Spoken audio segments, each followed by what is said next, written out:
In a recent post by Robert Kiyosaki, Alistair, he announced that the biggest bargain today is owning physical silver, which is still 60% below its all-time high.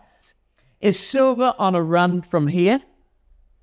Time will tell, but my own personal opinion as it is, silver is undervalued relative to gold. We've got a gold silver ratio, and I look at my screen of 91 at the moment.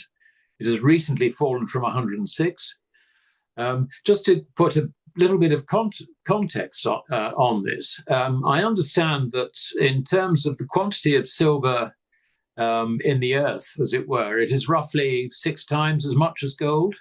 Now, that doesn't mean to say that the gold silver ratio should be 6.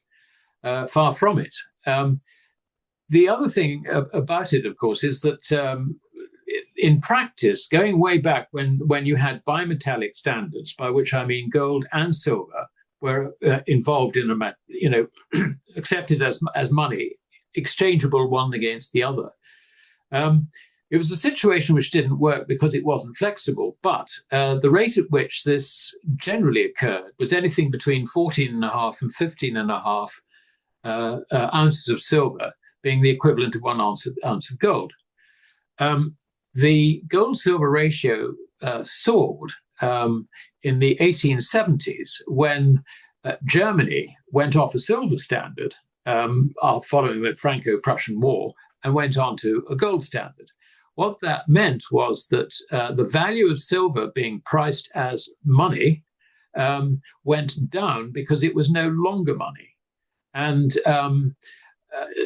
silver is not accumulated by central banks, but nonetheless, there is this relationship. At the end of the day, silver is still a monetary metal. And not only that, it's not priced as a monetary metal. Not only that, but China was on a silver standard as late as 1935. And this is something which I think is still very much in China's psyche. Because when the People's Bank of China was appointed to manage the national gold reserves, they were also appointed at the same time to manage the national silver reserves. So nobody talks about China owning very much silver, and we only look at it as an industrial metal used in solar panels and defense and so on and so forth. But there's still that moneyness there.